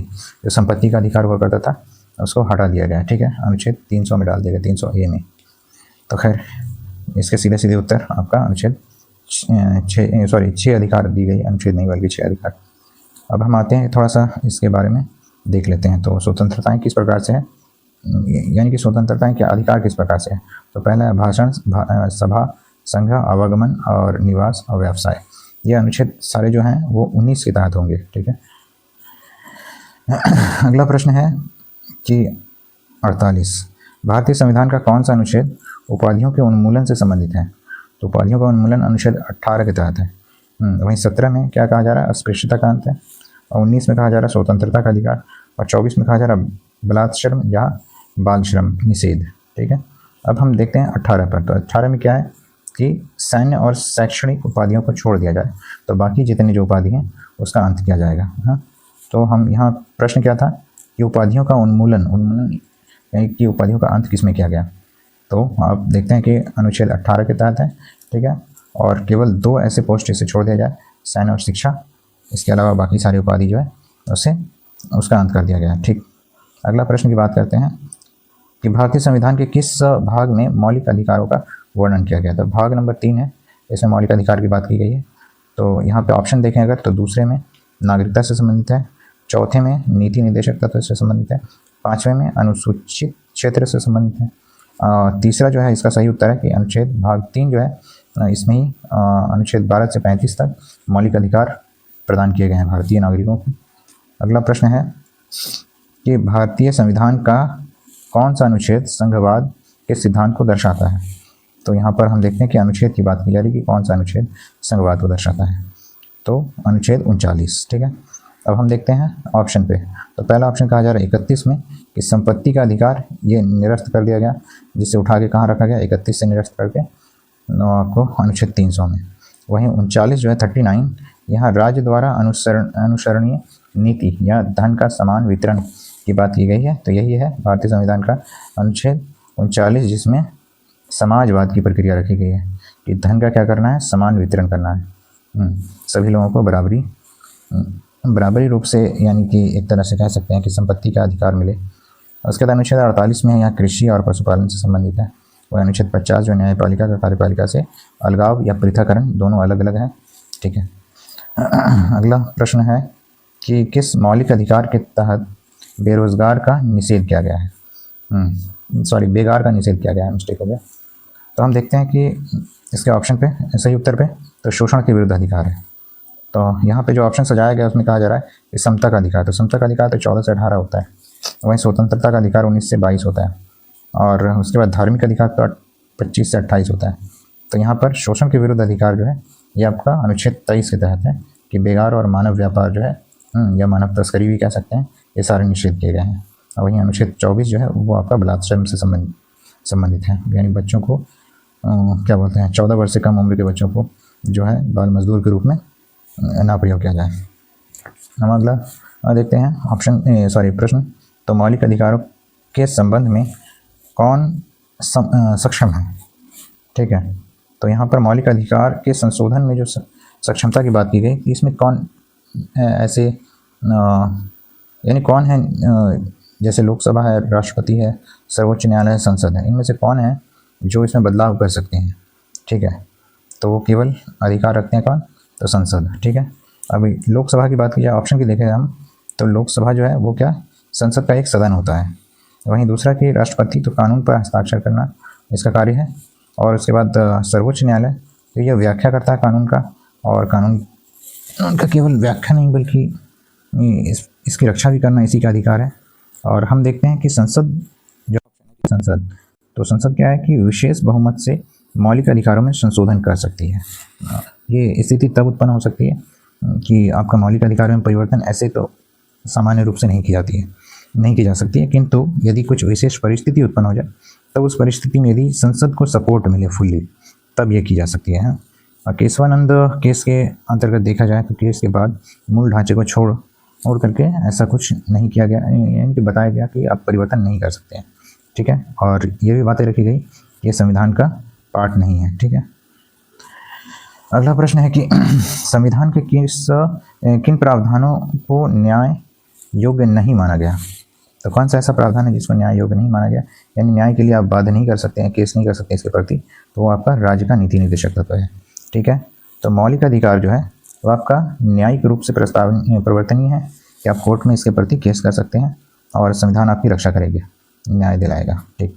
किंतु राज्य का नीति निर्देशक तत्व जो है अनुच्छेद 37 के अनुसार न्यायालय द्वारा इसे चैलेंज नहीं कर सकते आप, नॉन जस्टिशिएबल। ठीक। आगे आते हैं कि कानूनी अधिकार तो ये न्यायिक ही होगा। ठीक। इसके बाद तो अगला गलत है कि कानूनी अधिकार को आप क्या कर सकते हैं, आप ले सकते हैं, संविधान आपको एक तरह से प्रोवाइड करेगी ये अधिकार। ठीक है। अगला प्रश्न है कि संविधान के किस संशोधन ने मौलिक कर्तव्यों को जोड़ा। तो अनुच्छेद 42 जो है ये मौलिक कर्तव्यों को जोड़ता है।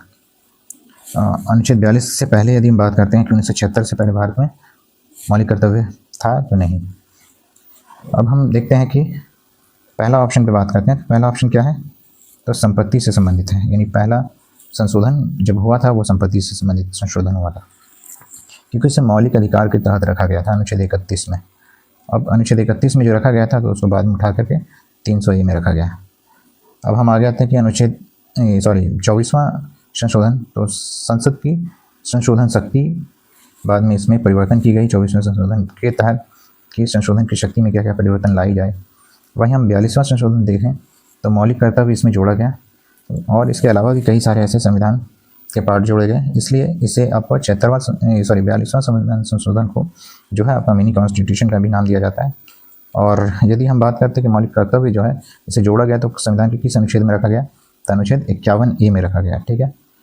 अब 44वां जो है संशोधन, इसमें क्या है, तो इसमें बात की गई है आपातकाल से संबंधित। ठीक है। अगला प्रश्न है कि संविधान के किस अनुच्छेद के द्वारा अस्पृश्यता का उन्मूलन किया गया? तो ये अनुच्छेद 17 है, ठीक है। बाकी जैसे हम देखें अदर ऑप्शन में, तो 18 में क्या है कि उपाधियों का अंत है, 15 में क्या है तो भेदभाव का निषेध है, और 16 में क्या है तो रोजगार में समानता है। 17 में क्या होगा आपका अस्पृश्यता का अंत है। अस्पृश्यता के अंत के संबंध में बात की जाती है कि अस्पृश्यता का अंत और इसे दंडनीय अपराध घोषित कर दिया गया, छुआछूत जिसे हम कहते हैं।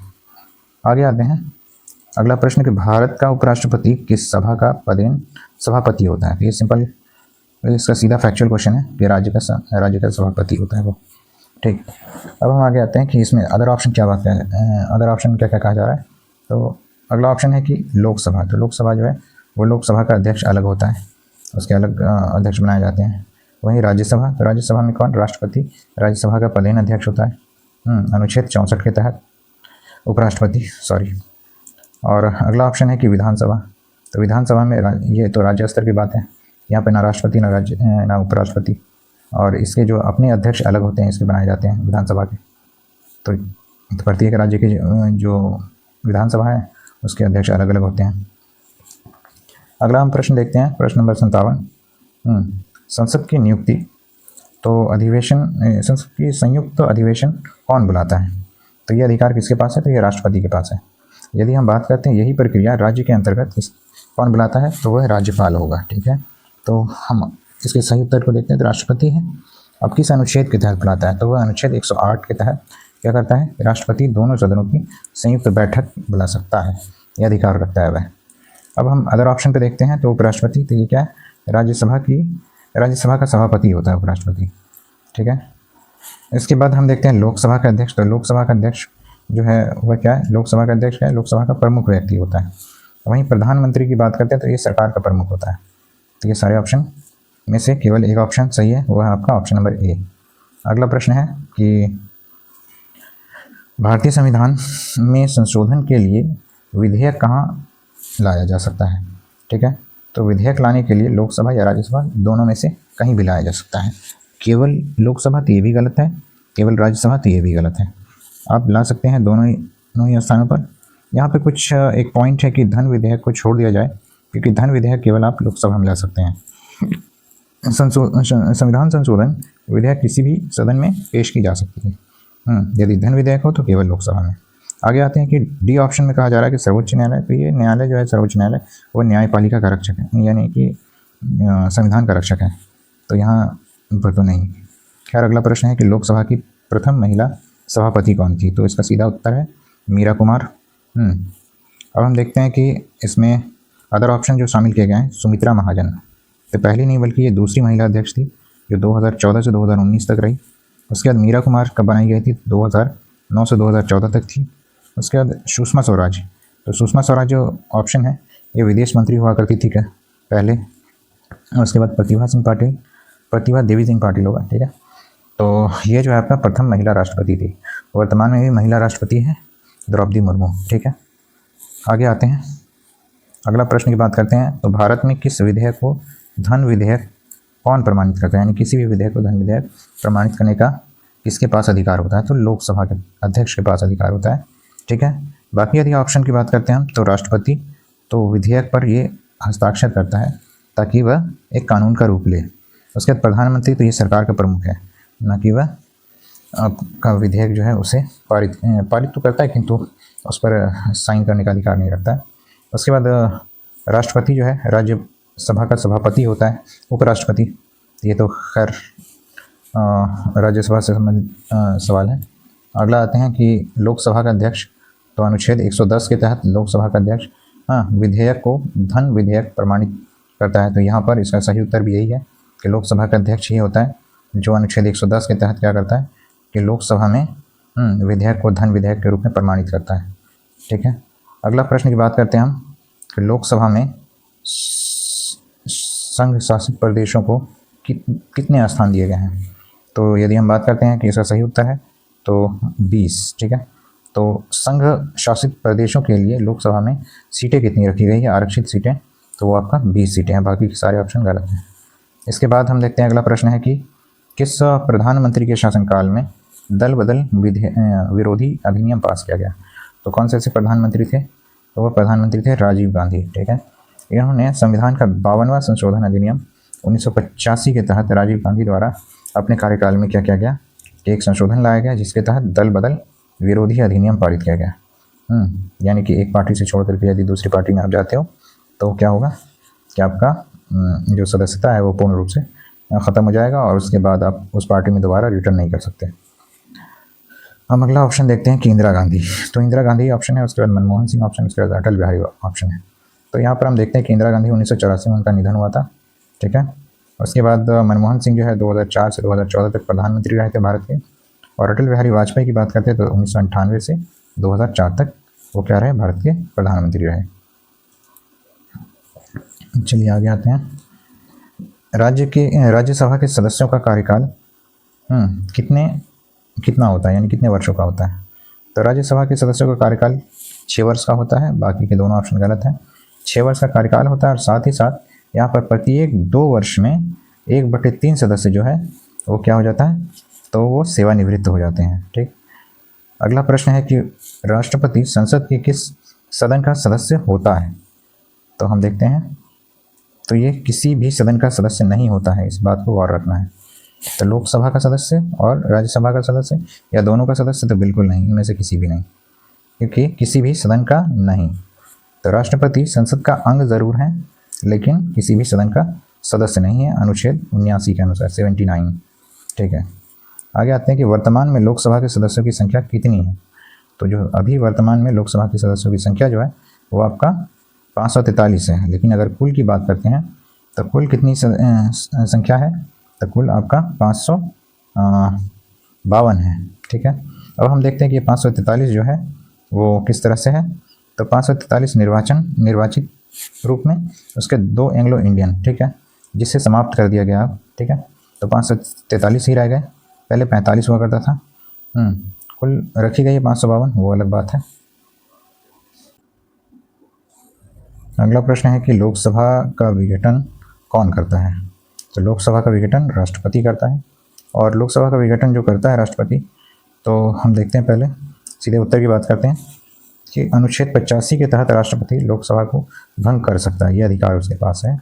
किंतु यहाँ तो सीधा उत्तर यही होगा कि राष्ट्रपति होगा, किंतु हम देखते हैं कुछ बातें और देख लेते हैं कि ये प्रधानमंत्री की सिफारिश के द्वारा होता है। तो प्रधानमंत्री क्या करता है, सिफारिश कर सकता है इस संबंध में कि लोकसभा का विघटन कर दिया जाए।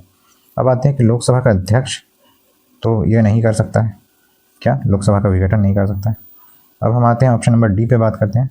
तो सर्वोच्च न्यायालय के मुख्य न्यायाधीश, तो इसका कार्य कुछ अलग ही है, ये न्यायपालिका का कार्य करते हैं।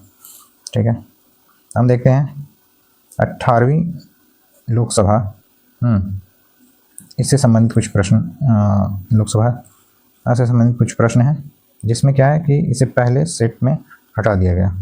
अब जो है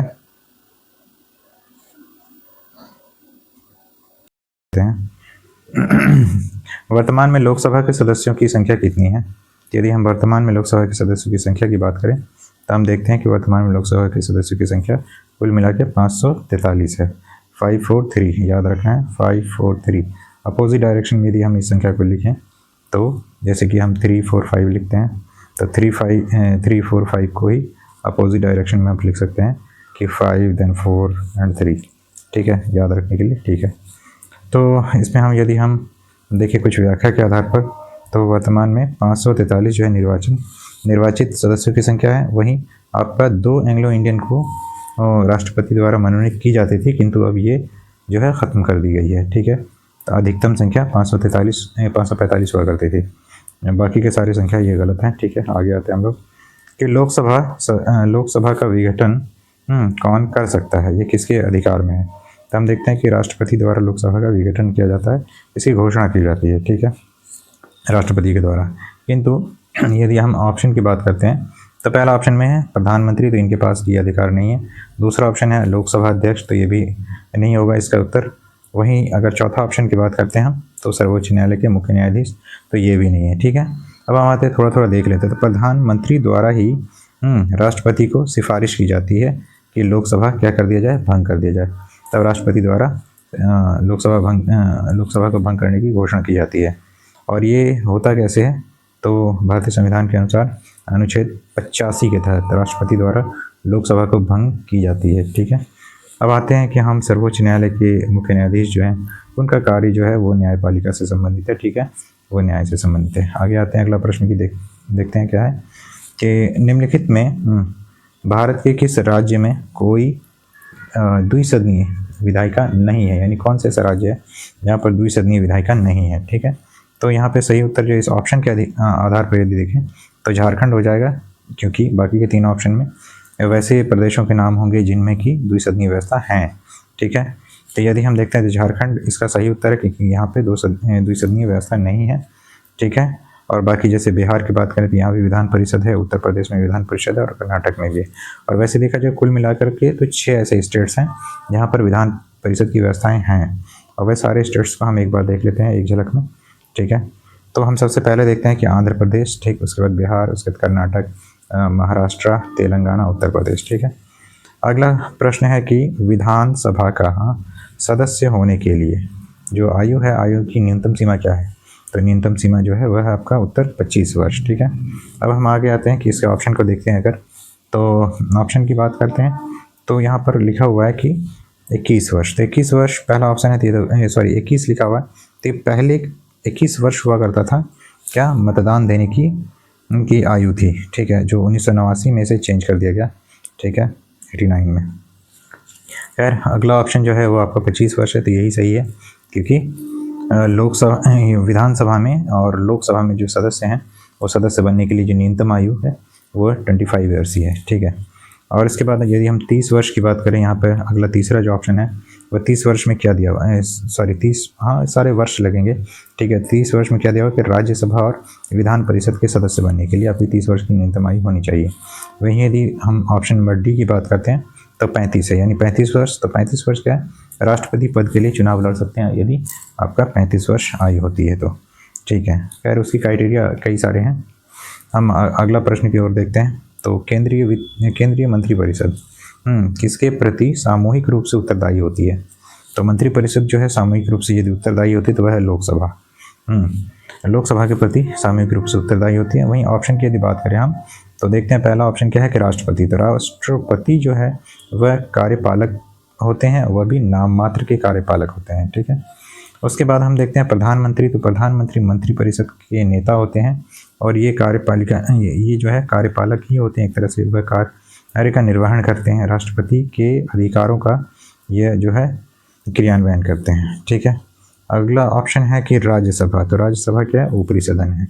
ठीक है, यानी उच्च सदन की बात करते हैं। अगर हम सदन को यदि हम देख लें, यानी संसद को देख लें, तो संसद 2 भागों में बटा हुआ है। ठीक है, तो संसद जो है आपका एक कहलाता है लोकसभा और दूसरा कहलाता है राज्यसभा। ठीक है, तो लोकसभा को हम कहते हैं निम्न सदन और राज्यसभा को कहते हैं उच्च सदन। यही व्यवस्थाएं किसी भी राज्य के अंतर्गत भी होती है। तो राज्य के अंतर्गत जो विधानसभा होती है वह आपका निम्न सदन कहलाती है और विधान परिषद जो होती है वह उच्च सभा यानी कि उच्च सदन कहलाती है। ठीक है, आगे आते हैं। हम थोड़ी इसकी व्याख्या को देख लें यदि, तो अनुच्छेद 73(3) के अनुसार मंत्रिपरिषद सामूहिक रूप से, ठीक है, 75(3) जो अनुच्छेद है उसके अनुसार मंत्रिपरिषद जो है वो सामूहिक रूप से जिम्मेदार होती है किसके प्रति, तो लोकसभा के प्रति। ठीक है, उत्तरदायी होती है। अगला हम प्रश्न देखते हैं कि प्रश्न संख्या 71 जो है कि किस सदन में अध्यापकों और स्नातकों के लिए सीटें आरक्षित की गई हैं? तो कौन सा ऐसा सदन है? तो इसमें देखते हैं कि उत्तर है विधान परिषद। ठीक, ये राज्यों के अंतर्गत होता है, केंद्र में नहीं है। तो हम देखते हैं यहाँ पे पहला ऑप्शन की बात करते हैं तो राज्यसभा। तो राज्यसभा जो है ऑप्शन नहीं, बल्कि राज्यसभा में राज्यों का ये प्रतिनिधित्व किया जाता है। उसके बाद यदि बात करें ऑप्शन नंबर बी, तो लोकसभा है। तो लोकसभा क्या है, प्रत्यक्ष निर्वाचन चुनाव है, इसमें भी नहीं है। उसके बाद आपका ऑप्शन नंबर सी की बात करते हैं विधानसभा, तो यहाँ पे भी प्रत्यक्ष निर्वाचन होता है। वहीं अगर हम ऑप्शन नंबर डी की बात करते हैं तो विधान परिषद, तो यही सही उत्तर है, क्योंकि 1/3 सीटें, ठीक है, किसके लिए आरक्षित की जाती है, तो वह है आपका स्नातकोत्तर ग्रेजुएट्स के लिए और साथ साथ शिक्षकों के लिए। ठीक है, ये सीटें रिजर्व की जाती हैं। अगला हम प्रश्न बात करते हैं 72। तो 72 में क्या है कि किस राज्य की यानी किसी भी राज्य की विधानसभा में अधिक से अधिक कितनी सीटें या अधिक से अधिक कितने स्थान हो सकते हैं, सीटों की संख्या कितनी हो सकती है। तो अधिकतम सीटों की संख्या आपका वह 500 हो सकती है, ठीक है। अब हम इसमें देखते हैं कि व्याख्या के आधार पर, तो पहला ऑप्शन तो खैर वो गलत ही है 400, उसके तीसरा और चौथा दोनों गलत है। 500 जो है अनुच्छेद 170 के अनुसार विधानसभा में अधिकतम सीटों की संख्या या अधिकतम सदस्यों की संख्या 500 हो सकती है। अब हम थोड़ा इसकी व्याख्या देख लेते हैं, नोटेड पॉइंट। तो न्यूनतम सदस्य की संख्या कितनी हो सकती है, तो 60 सदस्य, जो छोटे से यानी छोटे से छोटे राज्य जो होंगे तो वहाँ कम से कम 60 सदस्य होने चाहिए, ठीक है। कई सारे इसके अपवाद भी हैं कि कई सारे ऐसे राज्य क्षेत्र हैं जिनमें कि 60 से भी कम हैं, ठीक है। हम अगला प्रश्न देखते हैं कि सर्वोच्च न्यायालय के न्यायाधीशों की अवकाश की आयु कितनी है। तो जो सर्वोच्च न्यायालय है उसके न्यायाधीशों की अवकाश की आयु 65 वर्ष है वर्तमान में, ठीक है। यदि हम ऑप्शन की बात करते हैं तो पहला ऑप्शन है कि 60 वर्ष, तो 60 वर्ष तो खैर नहीं है, वो 65 वर्ष ही है, ठीक है। अब 60 वर्ष के अकॉर्डिंग देखते हैं क्या है, तो ये उच्च न्यायालय के न्यायाधीश की जो है अवकाश की अवधि है 60 वर्ष, किंतु ये पहले 62 वर्ष हुआ करती थी। अब उसके बाद हम 62 वर्ष देखते हैं तो ये तो ऑप्शन गलत ही हो जाएगा क्योंकि ये पुराना सिस्टम है। उसके बाद हम देखते हैं कि 65 वर्ष, तो हाँ यही सही है, ठीक है, ऑप्शन नंबर सी। इसमें क्या कहा जा रहा है कि सर्वोच्च न्यायालय के न्यायाधीशों की सेवानिवृत्ति कुल 65 वर्ष की आयु में हो जाया करती है, ठीक है। ऑप्शन नंबर डी गलत है, वो 66 वर्ष। चलिए अगला प्रश्न देखते हैं कि भारत में उच्च न्यायालयों के न्यायाधीशों की नियुक्ति कौन करता है, ठीक है। तो यहाँ पर देखते हैं उत्तर सही होगा राष्ट्रपति। अब हम देखते हैं पहला ऑप्शन, तो सर्वोच्च न्यायालय के मुख्य न्यायाधीश, तो मुख्य न्यायाधीश जो होते हैं सर्वोच्च न्यायालय के, वो क्या होते हैं, परामर्शदाता होते हैं, ठीक है। उसके बाद राष्ट्रपति की बात करते हैं हम, तो राष्ट्रपति ही क्या है कि अनुच्छेद 217 के अनुसार राष्ट्रपति उच्च न्यायालय के न्यायाधीशों की नियुक्ति करते हैं। तो हमसे सवाल यही था कि न्यायाधीशों की नियुक्ति कौन करते हैं भाई, तो राष्ट्रपति द्वारा की जाती है न्यायाधीशों की नियुक्ति, ठीक है, जो सर्वोच्च उच्च न्यायालय के न्यायाधीशों की नियुक्ति, ठीक। अगला हम ऑप्शन की बात करते हैं अगर, तो प्रधानमंत्री, तो प्रधानमंत्री क्या है, ये सिफारिश करते हैं, ठीक है। तो सिफारिश के आधार पर, उनके सिफारिश के आधार पर क्या किया जाता है, उच्च न्यायालय के न्यायाधीशों की नियुक्ति की जाती है, ठीक है, राष्ट्रपति के द्वारा। और उसके बाद ऑप्शन नंबर डी जो है मुख्य चुनाव आयुक्त, तो मुख्य चुनाव आयुक्त का कार्य क्या है, चुनाव से संबंधित कार्य, ना कि आपका नियुक्ति से संबंधित कार्य, ठीक है। अगला हम प्रश्न की बात करते हैं, तो भारत में कुल कितने उच्च न्यायालय हैं। तो वर्तमान में देखा जाए तो भारत में 25 उच्च न्यायालय हैं, ठीक है। बाकी के सारे गलत हो जाएंगे क्योंकि ये सारे पुराने डेटा हैं, ठीक, तो ये सारे के सारे गलत हैं। उसके बाद 25 उच्च न्यायालय हैं भारत में वर्तमान में। हम देखते हैं अगला प्रश्न की बात करते हैं, तो ये भी फैक्चुअल बेस्ड क्वेश्चन है कि पटना उच्च न्यायालय की स्थापना कब हुई थी, ठीक है। तो पटना उच्च न्यायालय की स्थापना सीधा सीधी आंसर है 1916। यदि हम पटना विश्वविद्यालय की बात करें तो 1917 में पटना विश्वविद्यालय की स्थापना हुई थी और 3 फरवरी 1916 को पटना उच्च न्यायालय की स्थापना हुई थी। खैर अगला प्रश्न है कि प्लेटो ने किस पुस्तक में न्याय संबंधी अवधारणाएं दिया था, ठीक है। तो प्लेटो द्वारा लिखित पुस्तक थी गणतंत्र, इसमें ही उन्होंने न्याय से संबंधित अवधारणाएं दी थी, ठीक है। अब हम आते हैं कि कई सारे ऑप्शन हैं जिनमें कई सारे राजनीतिज्ञों द्वारा लिखे गए पुस्तकों के आधार पर कुछ शब्दों का एक तरह से यानी शब्द का इन्वेंशन हुआ था। तो जिनमें आपका अरस्तु की पुस्तक जिनमें उन्होंने राजनीतिक शब्द का प्रयोग किया था। उसके साथ साथ यदि हम कीमत और लागत की बात करें तो देखते हैं ये क्या है, द प्राइस होगा, यहाँ पे प्रिंस लिखा हुआ PRICE, ठीक है। तो ये मैकियावेली द्वारा प्रतिपादित किया गया था। और उसके बाद क्या है, सामाजिक अनुबंध, तो ये रूसो द्वारा प्रतिपादित किए गए शब्द हैं, ठीक है। किंतु यहाँ जो प्रश्न है वो हमारा क्या है कि न्याय से संबंधित अवधारणा जो है, तो ये गणतंत्र नामक पुस्तक में, और वो आपका प्लेटो की प्रसिद्ध पुस्तक थी द रिपब्लिक, ठीक है। तो इसमें ही न्याय की अवधारणा रखी गई थी प्लेटो द्वारा, ठीक है। अगला प्रश्न देखते हैं हम लोग कि बिहार में उच्च न्यायालय कहाँ पर अवस्थित है। तो ये भी फैक्ट बेस्ड प्रश्न है कि पटना में उच्च न्यायालय है। बाकी के सारे जो है वो जिला न्यायालय है, ठीक है। दरभंगा में जिला न्यायालय, गया में जिला न्यायालय, मुजफ्फरपुर में भी जिला न्यायालय। हम पटना में देखते हैं कि उच्च न्यायालय जो है वो आपका पटना की राजधानी है, ठीक है। आगे आते हैं, भारत में सबसे बड़ा अपीलीय न्यायालय कौन सा है। तो भारत में जो सबसे उच्च न्यायालय की बात करें, सर्वोच्च न्यायालय, तो वही अपीलीय न्यायालय है जो सर्वोच्च न्यायालय है, ठीक है। और भारत का सर्वोच्च न्यायालय देश का क्या है, सबसे बड़ा अपीलीय न्यायालय है, ठीक। बाकी यदि हम अदर ऑप्शन की बात करते हैं तो उच्च न्यायालय, तो उच्च न्यायालय क्या है, राज्य का सर्वोच्च अपीलीय न्यायालय होता है। उसके जनमत अदालत ये क्या है, वैकल्पिक विवाद का समाधान करने के लिए। बाकी ऑप्शन डी तो गलती है। चलिए आगे आते हैं कि भारत में सर्वोच्च न्यायालय में मुख्य न्यायाधीश को लेकर, मुख्य न्यायाधीश को लेकर कितने न्यायाधीश इस हैं, यानी कुल मिला के न्यायाधीशों की संख्या कितनी है मुख्य न्यायाधीश के साथ। तो हम यदि देखें तो ऐसे न्यायाधीशों की संख्या कितनी है, तो 33 है, 33 + 1, ठीक है। ये 33 + 1 में यदि हम बात करते हैं चीफ जस्टिस ऑफ इंडिया जो है, यानी कि CJI, तो ये जो CJI ये आपका एक ही है, ठीक है, वो आपका चीफ जस्टिस ऑफ इंडिया कहलाएंगे। बाकी के 33 जो न्यायाधीश है बस अन्य, यानी कि इनसे निचले पद के न्यायाधीश हैं, ऐसे कह सकते हैं कि सहायक न्यायाधीश हैं, ठीक है। तो फैक्ट बेस्ड क्वेश्चन है, ठीक है। आगे बढ़ते हैं हम लोग। तो यहाँ पर कुछ नोटिफाई किया गया है कि 2019 के डेटा के अकॉर्डिंग जो है, क्योंकि पुस्तक में जो दिया हुआ है उसके ही अकॉर्डिंग हम चलेंगे। तो एक मुख्य न्यायाधीश है और बाकी के 33 अन्य न्यायाधीश हैं, ठीक। बाकी ये सारे गलत हैं। चलिए आगे आते हैं हम लोग, अगला प्रश्न देखते हैं। 81 में क्या कहा जा रहा है, 81 में कहा जा रहा है कि उच्च न्यायालय के न्यायाधीशों की निर्धारित, यानी कि उनकी जो संख्या है वो निर्धारित करने का अधिकार किसे है, तो किससे प्राप्त है उच्च न्यायालय के न्यायाधीशों की निर्धारित यानी कि संख्या निर्धारित करने का अधिकार, तो वह केवल राष्ट्रपति के पास है अधिकार, ठीक है। और बाकी सारे ऑप्शन में यदि हम बात करते हैं तो पहला ऑप्शन है संसद, तो संसद न्यायाधीशों की जो संख्या है उसे निर्धारित नहीं करती बल्कि वह कानून बनाया करती है। उसके बाद राष्ट्रपति है अगला ऑप्शन, तो राष्ट्रपति समय समय पर उच्च न्यायालय के न्यायाधीशों की संख्या निर्धारित करते हैं, तो ये तो सही हो गया इसके अकॉर्डिंग, ठीक है। उसके बाद अगला जो ऑप्शन है वह कि भारत के मुख्य न्यायाधीश, तो ये केवल परामर्शदाता के रूप में कार्य करते हैं, वो परामर्श दे सकते हैं किसे न्यायाधीश बनाना चाहिए अन्यथा नहीं, ठीक है। खैर अगला ऑप्शन की बात करते हैं तो कार्यपालिका का मुखिया जो होता है वो कौन होते हैं, प्रधानमंत्री होते हैं, ठीक है। हम प्रश्न नंबर 82 देखते हैं। 82, भारतीय संविधान के किस अनुच्छेद के अंतर्गत न्यायालय रीट जारी कर सकता है, तो न्यायालय के पास अधिकार है रीट जारी करने का। तो हम देखते हैं कि क्वेश्चन जो है किस प्रकार की, यानी कि ये क्वेश्चन जो है किस तरह का है, केंद्र के आधार पर बात की जा रही है या फिर राज्य के आधार पर बात की जा रही है।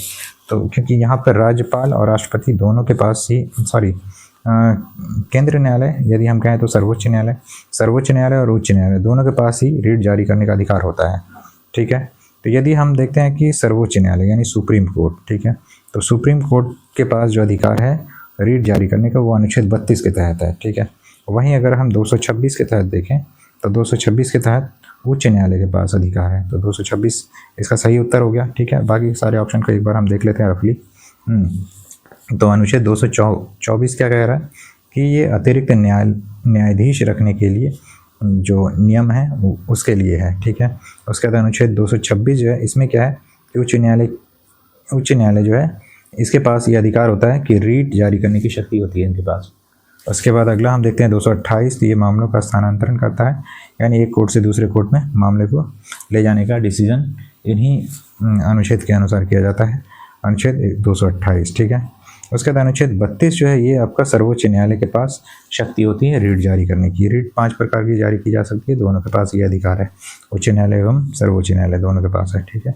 आगे आते हैं प्रश्न नंबर 83, भारत सरकार तथा राष्ट्रपतियाँ कानूनी सलाहकार, भारत सरकार तथा राष्ट्रपति का कानूनी सलाहकार, ठीक है, कौन होता है, तो भारत सरकार एवं राष्ट्रपति दोनों का कानूनी सलाहकार के रूप में कार्य करता है, कौन करता है, वह है महान्यायवादी, ठीक है। महान्यायवादी को हम कहते क्या हैं, अटॉर्नी जनरल कहते हैं, ठीक है।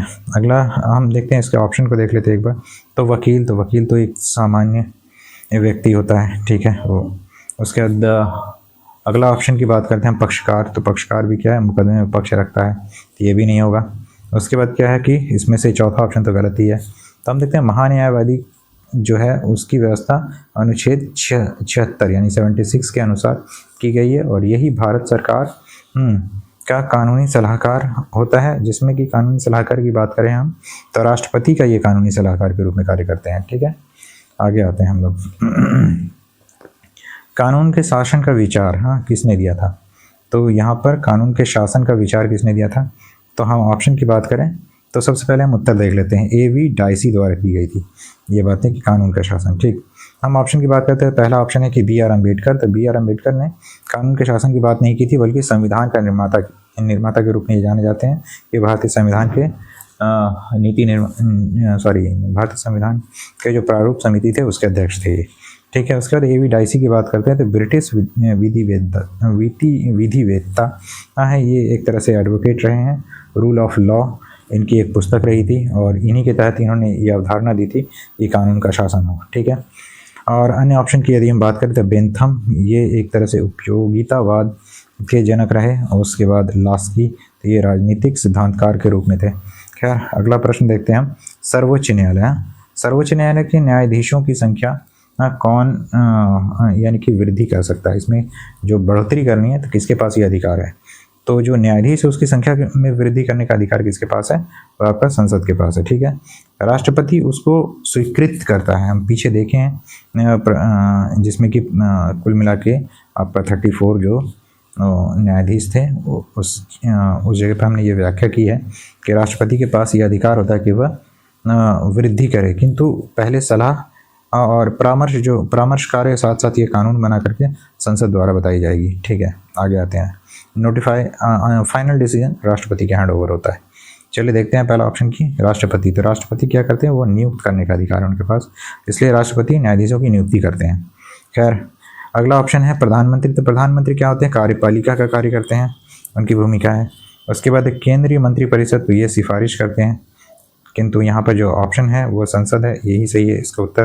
कि संसद द्वारा कानून बनाई जाती है और सर्वोच्च न्यायालय के न्यायाधीशों की संख्या को कानून बना करके बढ़ाई जा सकती है। ठीक है, हम अगला प्रश्न देखते हैं, प्रश्न नंबर 86, जिसमें कहा जा रहा है कि लोकसभा में एंग्लो इंडियन के लिए कितने स्थान आरक्षित थे? यानी कि अभी हैं नहीं, वो थे। 2019 में इसे निरस्त कर दिया गया।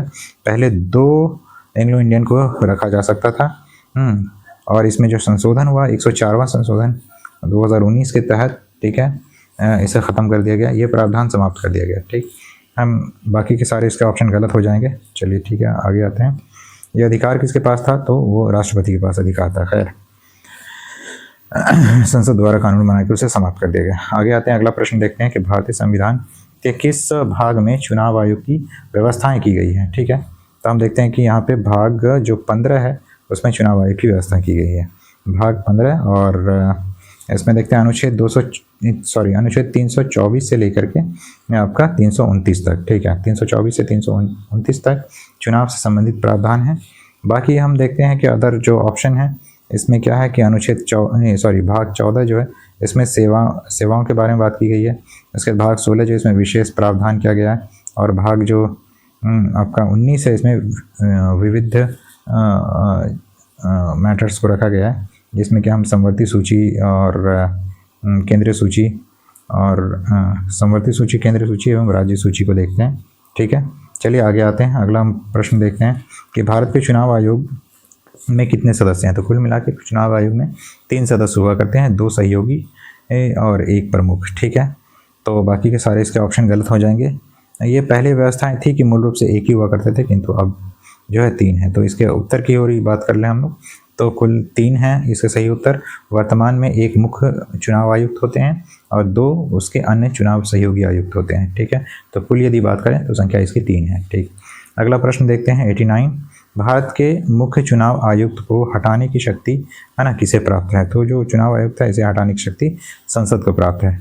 हाँ, पहला ऑप्शन बताया जा रहा है कि राष्ट्रपति, तो नहीं, राष्ट्रपति के पास नहीं होती है। राष्ट्रपति संसद की सिफारिश पर कर सकते हैं, यानी राष्ट्रपति को संसद द्वारा सिफारिश की जाती है कि चुनाव आयुक्त को हटाया जाए। ठीक है, उसके बाद अगला जो ऑप्शन है कि प्रधानमंत्री द्वारा हटाया जा सकता है, तो नहीं, बिल्कुल ये शक्ति नहीं है प्रधानमंत्री के पास। और यदि राज्यपाल की बात करें तो यही स्थिति राज्य स्तर पर यदि किसी चुनाव आयुक्त को हटाना है तो राज्य स्तर पर राज्यपाल द्वारा हटाया जाएगा, किंतु वहाँ पर भी संसद के द्वारा यानी सदनों के द्वारा एक तरह से सलाह दी जाएगी, उसके बाद ही किया जा सकता है ये कार्य। ठीक है, हम देखते हैं इसके सही उत्तर की ओर। यदि व्याख्या करें तो मुख्य चुनाव आयुक्त को महाभियोग जैसी प्रक्रिया दोनों सदनों द्वारा लाई जा सकती है और इस प्रक्रिया के माध्यम से ही उन्हें हटाया जा सकता है। ठीक है, क्योंकि वह गणमान्य व्यक्ति होते हैं। ठीक, आगे आते हैं। हम प्रश्न नंबर 90 में देखते हैं कि भारत में राजनीतिक दलों को चुनाव चिन्ह कौन प्रदान करता है। तो ये सीधा सीधी बात है कि चुनाव से संबंधित मुद्दा निर्वाचन आयोग के हैंड ओवर होगा। तो निर्वाचन आयोग द्वारा चुनाव चिन्ह प्रदान की जाती है। ठीक है, अब हम इसके ऑप्शन की बात करें तो पहला ऑप्शन है कि उच्च न्यायालय, तो बल्कि उच्च न्यायालय के पास केवल न्यायिक प्रक्रिया की शक्ति होती है, तो ये नहीं प्रदान करते हैं। उसके बाद निर्वाचन आयोग की बात करें तो निर्वाचन आयोग का कार्य है चुनाव करवाना, चुनाव चिन्ह वगैरह देना। ठीक है, तो चुनाव आयोग राजनीतिक दलों को मान्यता प्रदान करती है और उन्हें चुनाव चिन्ह प्रदान करती है। ठीक है, अब नीति आयोग की बात करते हैं। अगला ऑप्शन है कि नीति आयोग, तो नीति आयोग केवल योजना आयोग का कार्य, यानी कि योजना आयोग का उत्तराधिकारी के रूप में है। इससे पूर्व यदि देखें तो हम योजना आयोग नामक एक संस्था थी जो वो बदल करके नीति आयोग में चेंज हो गई। ठीक है, इसके अध्यक्ष प्रधानमंत्री हुआ करते हैं और ये ऑप्शन इससे इस प्रश्न से संबंधित नहीं है। और लास्ट जो ऑप्शन है इसमें कि राष्ट्रपति, तो राष्ट्रपति क्या है, कार्यपालिका के एक तरह से अंग हुआ करते हैं। चलिए अगला प्रश्न देखते हैं हम लोग कि भारत में नगरीय प्रशासन किस वायसराय की देन है। तो भारत में जो नगरीय प्रशासन की व्यवस्था देखते हैं हम लोग लॉर्ड रिपन की देन मानी जाती है। ठीक है, उसके बाद हम देखते हैं ऑप्शन की बात करते हैं तो पहला ऑप्शन कह रहा है लॉर्ड कैनिंग, तो नहीं, लॉर्ड कैनिंग जो है पूर्व में पहले वायसराय बनाए गए थे। ठीक है, और अंतिम भारत का गवर्नर जनरल के रूप में भी लॉर्ड कैनिंग हुआ करते थे। ठीक है, उसके बाद हम देखते हैं इसके सही उत्तर की व्याख्या करें अगर, तो लॉर्ड रिपन जो है 1880 से 1884 के दौरान स्थानीय स्वशासन का, यानी इन्होंने एक तरह से कंसेप्ट लागू किया था और इसे ही स्थानीय स्वशासन का जनक माना जाता है लॉर्ड रिपन को। ठीक है, 1882 में ये प्रस्ताव उन्होंने दिया था, उसके बाद ये पास हो गया था। ठीक है, अगला ऑप्शन की बात करें तो लॉर्ड कर्जन है, तो लॉर्ड कर्जन शिक्षा में सुधार किए थे। उसके बाद हम देखते हैं लॉर्ड मिंटो, तो लॉर्ड मिंटो जिन्हें माले मिंटो सुधार अधिनियम इन्होंने पारित किया था 19। उसके बाद हम देखते हैं अगला प्रश्न है कि संविधान के किस अनुच्छेद में ग्राम पंचायतों की स्थापना की बात की गई है। तो कौन से ऐसे अनुच्छेद है जिसमें ग्राम पंचायतों की बात की है, तो अनुच्छेद 40 है। ठीक है, हम देखते हैं इसके ऑप्शन की बात करते हैं। अनुच्छेद 39 में क्या कहा जा रहा है, तो नीति निर्देशक तत्व इसमें है शामिल, क्योंकि डीपीएसपी इसी के अंतर्गत आती है। ठीक है, अनुच्छेद 35 से लेके 51 तक तो डीपीएसपी के अंतर्गत ही आ गई है। ठीक है, वहीं देखें अगर अनुच्छेद 40 तो नीति निर्देशक तत्वों में अनुच्छेद 40 क्या है, ग्राम पंचायतों के गठन और साथ साथ उसमें नीति निर्देशन आदि के कार्य शामिल हैं। उसके बाद 42 तो छोड़ दीजिए, यानी चीज़ें हैं। उसके बाद देखते हैं हम लोग 45 जिसमें कि अनुच्छेद 45 में क्या कहा जा रहा है, 6 वर्ष तक के बच्चों की शिक्षा की व्यवस्थाएं की गई हैं। तो यहाँ जो प्रश्न था, प्रश्न कुछ और था कि ग्राम पंचायत की स्थापना की बात की गई है, तो अनुच्छेद 40 के तहत की गई है। ठीक है, हम अगला प्रश्न देखते हैं। थोड़ा सा इसमें हम अगला प्रश्न देख लेते हैं, व्याख्या बाद में। पंचायती राज्य दिवस कब मनाया जाता है? सिंपली ये फैक्ट बेस्ड क्वेश्चन है, तो 24 अप्रैल को मनाया जाता है। हम सीधे उत्तर की बात करते हैं अगर, तो 24 अप्रैल 73वां संविधान संशोधन 24 अप्रैल 1993 को लागू हुआ। ठीक है, और इस दिन ही पंचायती राज्य दिवस मनाया जाता है। बाकी के अन्य ऑप्शन की यदि हम बात करते हैं तो 15 अगस्त को स्वतंत्रता दिवस, 26 जनवरी को गणतंत्र दिवस और 14 नवंबर को बाल दिवस। ठीक है,